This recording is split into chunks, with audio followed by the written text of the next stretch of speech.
이용주, 양승태 문건, 나도 당했다. YTN 라디오 이동형의 뉴스죠. 연승부, 방송, FM 94.5, 18시 10분에서 20시, 방송일. 2018년 8월 23일, 목요일, 대담, 이용주 민주평화당원. 내 대변인 이동형 앵커, 이하 이동형, 뉴스 정면 승부가 야심차게 꼬린. 국회 드림팀, 국벤져스, 오늘은 민주평화당 이용주 원내대변인 오셨습니다. 어서 오십시오. 이용주 민주평화당 원내대변인, 이하 이용주. 네, 안녕하세요. 이동형 오는데 벌써 바람 많이 불죠. 용주 지금은 그래도 조금 덜 부는 것 같고요. TV로 보면 바람이 심한 것 같은데 아직 서울까지는 바람의 영향이 덜한 것 같습니다.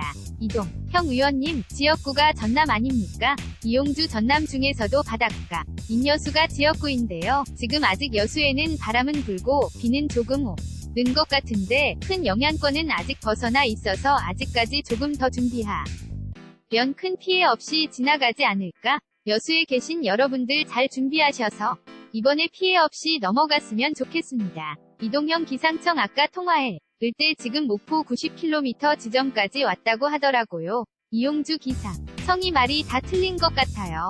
오늘도 군산에 올라간다고 했다가 목포로 올라간다고 했다가 또 충청도로 올라간다고 했다가요. 이동형 지금 상청을 불신하는 겁니까? 이용주 어쨌든 최종적으로 잘 맞추면 되는 것 아니겠습니까? 최종적으로 맞추기만 해라. 이런 취지입니다. 이동형. 네, 그래요. 여수도 사실은 요즘 관광 굉장히 많이 가잖아요. 용주 여수가 대한민국의 해양 관광의 수도. 이렇게 주장하고 있습니다. 이동형 그런데 태풍 때문에 관광객 수도 많이 줄었겠습니다. 이용주 그래도 오늘 바람 지나고 나면 오늘 주말에 금, 토, 일 또 오지 않을까 싶습니다. 이동형 저도 여수를 몇 번 가봤는데 잘 돼가죠. 금 부족한 것 같아요. 이용주 아직도 숙박시설을 많이 짓고 있는데도 불구하고 너무나 많이 오셔서 작년에 전국에서 1300만이 와서 어떻게 지역에 있는 여수 같은 소도시에서는 감당할 수 있는 역량을 많이 넘어선 상황입니다. 많이 짓고 있습니다. 펜션도 많이 짓고 호텔도 많이 들어 오고 있는데 따라가는 속도가 조금 느리다. 이렇게 생각합니다. 이동형. 요즘은 공항도 있고 하니까 쉽게 갈 수 있어서 더 많은 분들이 가시는 것 같아요. 이용주 공항 탓도 있지만 요즘은 KTX로 여수가 한 2시간 45분에서 3시간 정도 걸리는데요. KTX 전라선이 조금 익산 밑에 있는 구간도 고속 전철 구간이 됐으면 조금 더 많은 사람들이 2시간 거리, 2시간 30분 거리까지 되면 더 많이 오지 않을까 싶습니다. 이동형 네, 국회 현안 여쭤보겠습니다. 정의당 이정미 대표가 환노, 위 소위에서 배제됐어요. 이용주 다시 또 들어간 것 같은데요. 어제, 오늘 논란이 되니까 다시 또 들어간 것 같습니다. 이동형 그러면 논란되기 전에 이런 일이 없었으면 되는 것 아닙니까?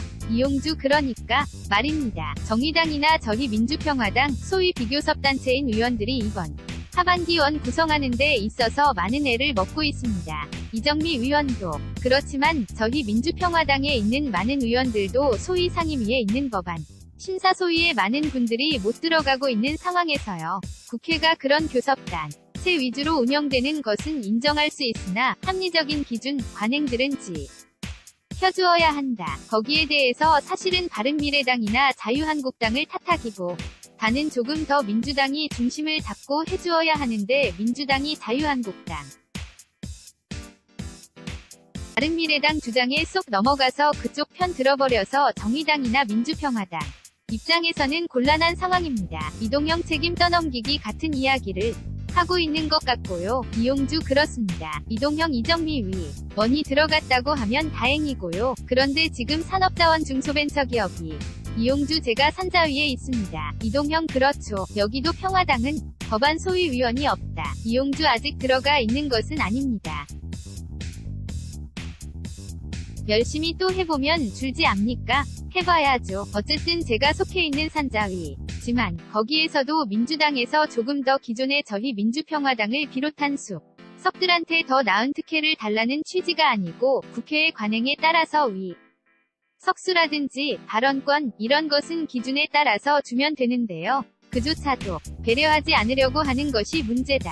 소위 거대 양당의 교섭단체들의 폭거 일 수도 있다. 이렇게 봅니다. 이동형 국회 산업통상자원 의원이시니까요. 오늘인가요? 오늘 전기요금 누진제 때문에 이야기 한 번 했었죠. 이용주 네, 저도 이야기를 했는데요. 많은 국민들이 올여름에 너무 더웠잖습니까? 예전에 10만원 나오던 사람들이 에어컨 켰더니 20만원, 30만원 나오더라 해서 크게 증액된 고지서를 받고 고생한다고 하는데 많은 국민들이 그렇게 생각하는 것 같아요. 내가 많이 써서 세금만 이 나온 것이 아니냐 하시는데 그것은 아니거든요. 실제로 가정용 전기료가 비싸게 책정되고 있는 겁니다. 산업용보다요. 그래서 그런 부분들을 가정용 전기요금을 아예 낮추는 것, 누진제를 완화해달라는 것보다는가 정요금 자체를 낮추자. 누진제가 1973년도 석유파동 있을 때 산업용 전기를 조금 더 확보하기 위한 방안으로 했는데 지금 석유파동이 지난 지 벌써 30년이 지난 상태 아니겠습니까? 그렇다고 한다면 그런 규제를 벗어나서 일반 복지 차원에서라도 가정용 전기요금을 조금 내릴 수도 있는 여지가 있는 겁니다. 이동형 산업용은 깎아주고 왜 가정용은 깎아주지 않고 하느냐? 이 주장이시죠. 이용주 그렇습니다. 이동형 너면 오늘 회의했으니까 여당 의원들은 뭐라고 얘기하던가요? 이용주 여당 의원들 중에서도 반쯤은 나뉘어 있습니다. 반쯤은 가정용 자체를 낮춰야 한다. 누진제를 완화하면 오히려 불리하다는 주장도 하시는 분들도 계시더라고요. 그래서 어쨌든 통일된 의견은 아니나 전체적으로는 가정용 전기 요금 자체가 낮아져야 한다. 낮아져서 전기요금 때문에 선풍기 못 틀고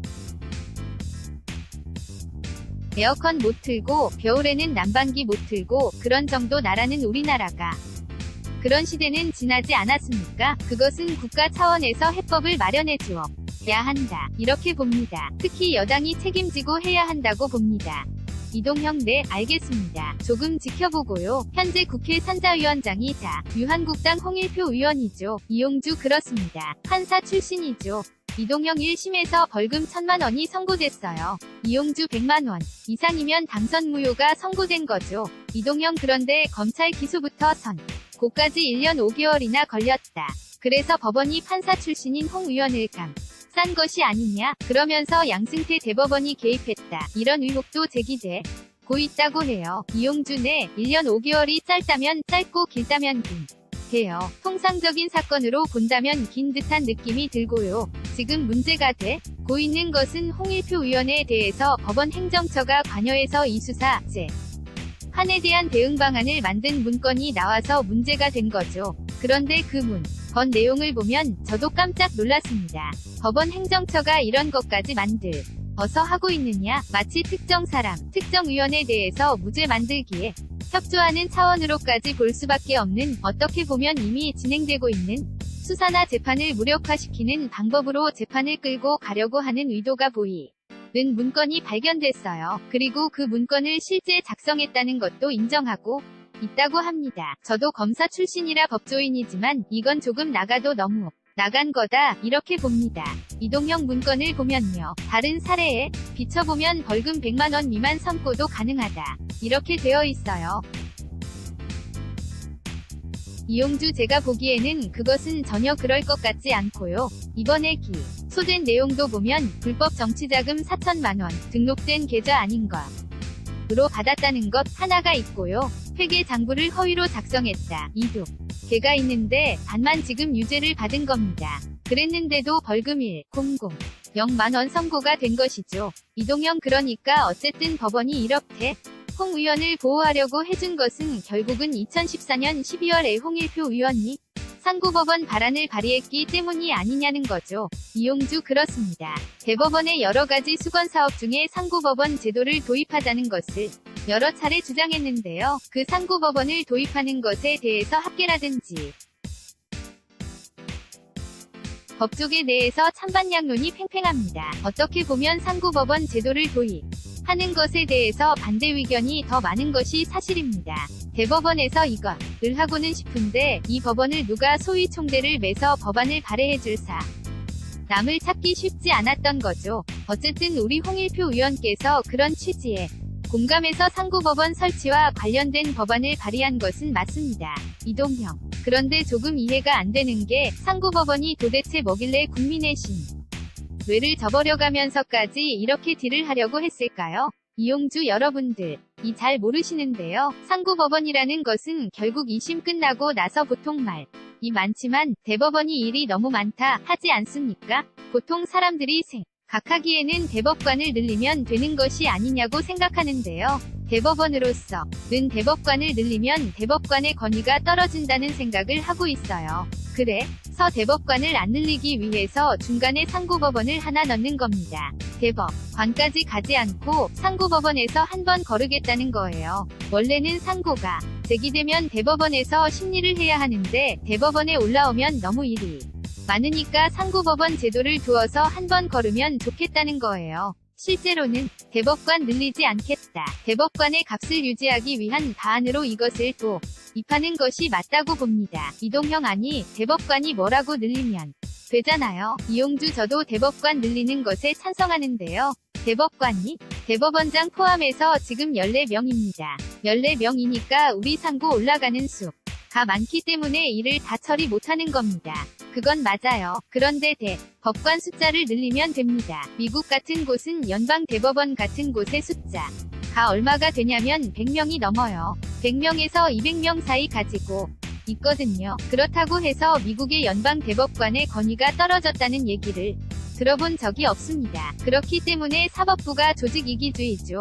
어떻게 보면요. 그런 것을 하기 위해서 그것을 도와준 위원회 수사, 재판에 관여한 흔적이 보인다. 그것은 굉장히 창피한 일이죠. 이동형 결국은 대법관 수를 늘리면 권위가 떨어질 수 있으니까 그것을 지키기 위해서였다고 볼 수 있겠네요. 안타깝네요. 그리고 지난달 31일 법원 행정처가 양승태 대법원장 시절 작성된 문건 196건을 공개했는데 그때도 공개하지 않은 문건이 있었습니다. 그중 하나가 20대 국회의원 분석 자료예요. 국회의원을 법원에서 왜 분석했는지 알 수가 없습니다만 거기 보면 박주민 의원 같은 경우에는 생년, 출신 고등학교, 대학교, 사법연수원 기수, 공단체, 서울대 법대 인맥, 사찰한 것 아니냐는 생각이 들 정도로 적혀 있는데요. 이용주 의원님 자료는 없어요. 이용주 저도 그런 게있다고 해서 저는 어떻게 판단했나 싶어서 법원 행정처에 달라고 해서 받아봤습니다. 대회비 찍혀있는 것이 있어서 학교, 법관과 연결할 수 있는 남들 주르륵 나오고 하는데 제 친동생이 판사 출신입니다. 제 아우와 친한 친구까지도 명확히 특정해서 어떤 친구와 친하다 이렇게까지 나와 더라고요. 이동형 대단하네요. 이용주 그냥 단순한 프로필 정도는 아니고 결국에는 해당 의원들을 잘 파악해두었다가 어떻게 보면 접점을 찾을 때, 부탁할 때, 누구를 동원해서 설득해야 할 때 이용하는 거죠. 웬만한 사람 가지고는 안 되지 않겠습니까? 그런 상황을 미리미리 찾아놓은 거다 라고 좋게 생각할 수는 있고요. 나쁘게 생각하면 그런 용도에 쓰기 위해서 사람들을 뒷조사했다. 이렇게 볼 수 있는 부분도 포함되어 있는 것 같습니다. 이동형 이해가 안 되는 게 그냥 포털에 있는 프로필 정도만 적혀 있다고 하면 어느 정도 이해할 수 있겠는데 더 상세한 것이 적혀있기 때문에요. 뭔가 목적을 가지고 조사했다는 것이고요. 예를 들면 방금 이용주 의원이 얘기했습니다만 이용주의 동생이 판사니까 급한 사랑 친한 사람을 적어놓고 혹시 상고법원이나 도움받을 일이 있으면 그 친구를 통해서 다시 동생을 통해서 연결해라. 이런 거잖아요. 이용주. 그렇게 볼 수도 있죠. 이동형 참담하네요. 대한민국 법원행정처가 이런 일을 이용주 그래서 법원행정처가 국정원에서 하던 일까지 언제부터 떠맡아서 했는지 아쉽습니다. 이동형 정말 참담한 이야기일 수밖에 없는데요. 이번에 김기춘 전 실장이 이번 양승태 대법원 재판거래와 관련해서 박 전 대통령의 지시로 했다. 이용주 그렇습니다. 김기춘 전 비서실장이 무슨 뜻인지 갑자기 이것도 원래 자기가 다 입 다물고 해야 하는데 밝혔어요. 밝힌 이유가 아마 그것이 아닌가 싶어요. 사실 이번 사법농단 중에 가장 크게 문제가 터질 것으로 보는 게 재판거래, 일제 강제징용 관련한 건이 앞으로 사법부를 통째로 흔들 문제라고 봅니다. 여기에 관련되어 있는 것은 전 법원행정처장을 비롯해서 현 지금 대법관까지 포함되어 있는 사건입니다. 결국에는 이 사건은 단순한 실무자급인 법원행정처장 이 정도가 아니고 전 대법관, 전 법원행정처장 조사받아야 하는 것이고 현직 대법관도 조사를 받지 않을 수 없고 전직 대법원장 조사받지 않을 수 없는 상태가 된 겁니다. 조사받아서 조사로 끝나는 것이 아니라 분명히 형사처벌의 대상이 될 수 있는 내용들이 다수 포함되어 있습니다. 뿐만 아니라 이게 김기춘, 박근혜, 행정부, 헌법에 보장된 삼권 분립에 명백히 위배되는 내용들 아니겠습니까? 그렇기 때문에 큰 문제다. 여기에 관련된 사람들에 대해서는 사법부의 미래, 그리고 국민들이 사법부에 대해 가지고 있는 신뢰를 회복하는 차원에서라도 드러내야 한다. 어미처, 벌할 부분은 처벌해야만 해결할 수 있을 것이다 생각합니다. 이동형, 방금 말씀하신 것처럼 삼권 분립의 정신을 정면으로 위배한 사건인데요. 다른 것도 아니고 일제로부터 핍박당했던 우리 국민의 사건입니다. 그런데 이것을 청와대에서 일본하고 외교적으로 문제가 될 수 있으니까 어떻게 해라 지시하고 그것을 따랐다고 하는 것이 이해가 안 됩니다. 이용주 대통령은 국가 원수 아니겠습니까? 민주 헌정의 질서를 수호하자 이렇게 평가해야 하는 것이고요. 또 국익, 자국민 보호를 가장 우선시해야 하는 직책이 대통령인 거예요. 그런데 다른 데도 아니고 일본의 전범 기업을 보호하기 위해서 국민을 내버린 그런 행위를 하는 것 아니겠습니까? 그런데 박근혜 전 대통령이 그런 생각을 할 수는 있을 수도 있으나 어떻게 기에 대법원이 동조를 하고 그것을 또 외교부와 논의하고 이런 일이 어떻게 있을 수 있겠습니까? 이동형 있을 수 없는 일이 벌어졌는데요. 그러면 이제 수사도 하고 재판도 하고 해야 할 텐데요. 문제는 지금 양승태 대법원장 위복 수사 관련해서 법원이 영장을 다 기각시키고 있거든요.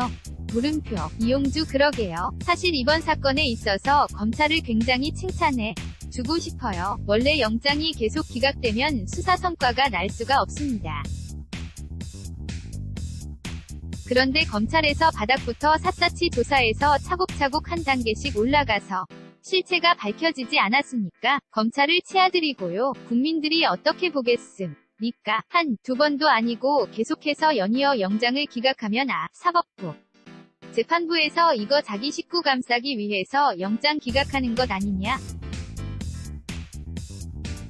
라고 할 겁니다. 이게 두 번 될 때는 무슨 일이 있나 싶지만 이게 반복되다 보면 국민들이 알게 되는 거죠. 요즘 그런 말이 나옵니다. 별법원을 설치해서 재판을 진행해야 한다고 하거든요. 보통은 그런 주장이 나오면 조금 과한 주장이 아니냐 하는데 지금은 법조인들 중에서도 현재 사법부가 저렇게 나오면 영장재판, 그리고 이 사건에 대해 특별한 재판부를 구성해서 재판을 해야 하는 것이 아니냐는 것이 많은 공감대를 얻어가고 있습니다. 저는 개인적으로도 그런 주장에 대해서 맞다. 간단한 입법이라 든지 이렇게라도 해서 재판 수사 진행해야 맞다고 봅니다. 이동형 검사들이 아주 잘하고 있다고 하는데 이용주 검사보다 더 잘하고 있는 걸 같습니까? 이용주 지금 후배 검사님들이 잘해주셔서 다행입니다. 이동형 다른 이야기해 보도록 하겠습니다. 이번 주 민주당 전당대회에서 새로운 당 대표가 선출되고요. 또 민주평화당 정동영 대표가 됐죠.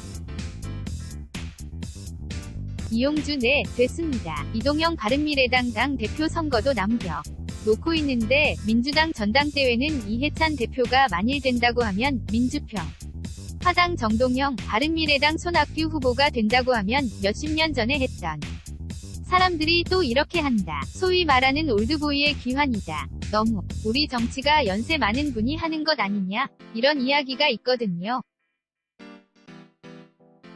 어떻게 보세요? 이용주 그러니까 말이에요. 지금 2018년이고 정동영, 이해찬 이런 분들이 2007년도에 벌써 11년 전이죠. 대선 자 경선도 같이 했던 그런 사람들이서 10년이면 강산도 변하는데 인물은 10년이 지나도 그 인물이 또 나왔다. 게다가 손학규 대표님께서는 그보다 더 앞선 분 아니겠습니까? 그래서 이 부분을 어떻게 해야 할까 생각을 해봅니다. 어떻게 보면 후배들 그 밑에 있는 후학 정치인들이 스스로 자리를 매김해야 하는데 부도했기 때문에 소위 올드보이들이 귀환할 수 있는 여지를 준 것이 아닌가 라는 생각은 듭니다. 이동형 그래서 이용주 의원이 사선 연임을 제한하는 사선 방지 법안 발의했다고요. 이용주 발의했습니다. 제가 국회의원 되기 전에도 한 지역구에서 3선, 4선, 5선 이런 중진들이 계시면 초선이라든지 새로운 사람들, 새로운 인물, 신인들이 나오기 어렵지 않습니까? 불공정 경쟁이기 때문에요. 그래서 국회의원 4번 이상 하지 말라는 취지가 아니고 같은 지역에서 연속해서 3번까지만 하고 4번째는 출마하지 말라는 취지의 법안입니다. 이동영 그러면 호남에서 3번 했다가 서울로 오면요. 이용주, 새롭게 심판받으라는 거죠. 새롭게 새로운 유권자한테 심판받아야 하는 것. 이지 3선, 4선 한 지역에서 하게 되면 지역 내 카르텔 내지는 영향이 있기 때문에 공정한 선거가 된다고 보기가 어렵죠. 그런데 3선, 4선 한다고 하더라도 제가 여수에서 3선 하다가 서울로 온다고 하면 암만 3선 했다고 하더라도 서울에서는 신인하고 똑같지 않겠습니까? 새로운 기준에 가서 선택을 받고 하는 게 맞다는 취지인 겁니다. 이동형 그러니까 우리처럼 지역구도가 확고한 곳은 더 하겠죠. 그리고 지자체장은 3번 못 하잖아요. 이용준에 이미 법도 정해져 있잖아요. 지자체장은 단체장은 연속해서 3번까지만 하게 되어 있고 못하게 되어 있는 겁니다. 이동형 대통령은 한 번밖에 못하고요. 이용주 대통령은 법에 한 번밖에 못하게 되어 있죠. 이동형 그런데 국회의원은 계속 할 수 있다. 조금 이상하기는 하네요. 그런데 이게 통과될까요? 이용주 현재로서는 어렵다고 봐야죠. 이동형 저도 어려울 것 같습니다. 이용주 국회에 다음 총선 가까이 되면 불출마 생각하고 계신 분이 있거나 공천 어렵다고 생각하는 분이 계시면 이 법안에 한 표 찍어줄 수 있지 않겠습니까? 그때를 노려보고 있습니다. 이동형 네, 그리고 2년 뒤면 21대 총선인데요. 선거법 개정, 이 문제가 핫한 이슈입니다. 이용주 그렇죠. 이번 정기국회 때 가장, 특히 여당 빼놓고는 P당이나 정의당이나 바른미래당도 마찬가지죠. 선거법, 선거제도가 어떻게 개편되느냐에 따라서 지금 형성되어 있는 3당, 4당, 다당 체제가 유지될 수 있는지가 결판나거든요. 선거제도가 바뀌지 않으면 다음 총선 때지 금과 같은 3당, 4당, 5당 체제가 유지된다고 보기는 어려울 겁니다. 그렇기 때문에 이번 정기국회에 거는 기대가 크죠. 이동형 민주평화당 응지금 바꾸면 어떤 것으로 바꾸기를 희망하시는 겁니까? 이용주는 중대선거구제도 괜찮고 연동형 비례대표제도 도입하는 것이 맞지 않나? 물론 다른 곳에서 주장하는 도농복합형 선거구도 현재의 수준에서 본다면 일부 지역에서는 도농복합형 선거구도 도입할 수밖에 없지 않나 하는 생각이 듭니다. 이동형 대통령도 관련해서 연동형 비례대표 지지한다는 얘기를 했었고요. 이용주 말만 그러죠. 말만. 저는 문재인 대통령은 그 말에 진정성이 있다고 봐요. 대통령은 그런데 민주당의 입장은 본인들이 직접 다음 선거에 나와야 하는 것 아니겠습니까? 그러니까 다를 수는 있죠. 원칙적으로 말을 하겠다고 하는데 실제로 하느냐? 그렇지 못할 수도 있지 않겠습니까? 이동형 민주당 입장에서는 지금처럼 가면 1당 이 될 텐데 이거잖아요. 이용주 지금은 그렇죠. 그런데 5년 후 10년 후에 만약에 정권이 바뀔 수도 있는데 그때 생각을 한다고 하면 원칙적인 제도를 여건이 되어 있을 때 만들자는 게 저희 민주평화당의 주장이고 정의당의 주장인 거죠. 이런 주장 예전에 민주당이 예전에 했던 주장이에요. 민주당이 예전에 했던 것인데 지금 조금 사정이 나아지니까 모른 척하는 거죠. 이동형 그런데 2년 후 총선에 적용하려면 지금부터 논의가 되어야 하지 않습니까? 이용주 지금 논의하고 이번 정기국회 때 바뀌어야만 해결되는 것이지 내년 국회 때 할 수 없는 겁니다. 사실상 이번 정기국회가 마지막 데드라인이라고 봅니다. 이동형 어떻게 잘 될 것 같습니까? 이용주 민주당이 진정성이 있느냐 문제인데요. 협치 내각 오늘 오면서 방송 보니까 사실상 물 건너간 것 아니겠습니까? 그 말 나왔을 때도 저게 될까 말은 좋은 말을 했으나 제로는 아니지 않나 생각했거든요. 우리가 이번 지방선거 때도 서울에 어서 2인 선거구, 3인, 4인 선거구를 대폭 늘리자고 했는데 오히려 민주당과 자유한국당에서 짬짬이에서 서울에 있는 4인 선거구조차도 2인 거구로 만들어버리지 않았습니까? 선거 앞에서는 장사 없는 거죠. 그래서 민주당이 그런 것들 좀 내려놔야 합니다. 소탐대실하지 말고 진보 진영의 앞날을 위해서는 여건이 됐을 때 그런 제도를 확고하게 만들어 놓는 것이 필요하다. 민주당이 조금 양보해야 한다고 봅니다. 이동영 협치 내각에 대해서는 청와대나 민주당으로부터 제안은 없었죠. 이용주 전 당 지도부가 아니라서 모르겠는데요. 어쨌든 공식적인 제안은 없었던 것으로 보고 있습니다. 이동형 네 알겠습니다. 아까 전에 이정미 의원 기도하고 그랬습니다만 평화와 정의의 모임 어떻게 되는 겁니까? 이용주 잘 되어야죠. 사실상 정의당과 공동교섭단체를 이루어서 전반기 마지막에는 국회에 참여했는데요. 노회찬 대표의 불행한 일로서 공동교섭단 체가 깨진 상태에서 하반기 국회의 교섭단체로 참여하기가 상당히 어렵기 때문에 국회의 의사결정에 저희들의 정책을 반영하기는 어려운 상황이 된 것은 맞습니다. 그렇기 때문에 일단은 정의당과 공동교섭단체를 복원하도록 속하는데요. 사실상 정기국회 이전에는 어렵다고 봅니다. 그렇다고 한다면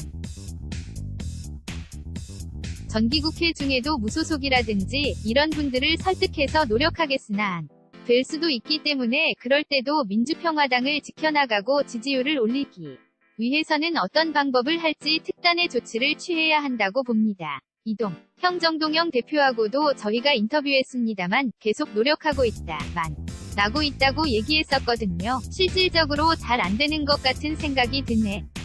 이용주 저 개인적으로는 있는 것 그대로 말하면 쉽지 않다. 이렇게 봅니다. 거기에 따른 대책을 미리미리 준비해야 할 것이라고 봅니다. 이동영 바른미래당에 적을 두고 있는 3인방이 있잖아요. 바른미래당 이 풀어주면 쉽게 해결될 것 같은데요. 이용주 그러게나 말입니다. 그 당시에 지금 대표 선거에 나오신 많은 분들이 개인적으로 만나보면 표 되시면 그분들 좀 풀어주세요 하면 대표가 되면 하겠다는 말은 합니다.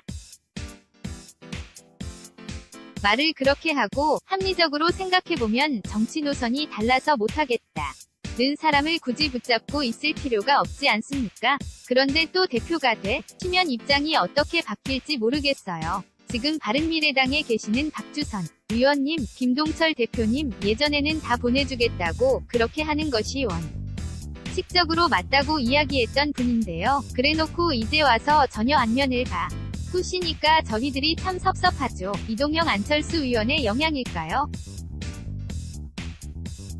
이용주 모르겠습니다. 어제 또 안철수 의원이 튀어나와서 그런데요. 이동형 네 알겠습니다. 의원님 시간이 없어서요. 오늘 여기까지만 하겠습니다. 이용주 네 다음에 또 한 번 불러주십시오. 이동형 네 팟빵 앱으로 간만에 이용주 의원 목소리 들으니 역시 싸이다네요. 다음에 또 나오실 겁니다. 자 지금까지 민주평화당 이용주 의원이었습니다.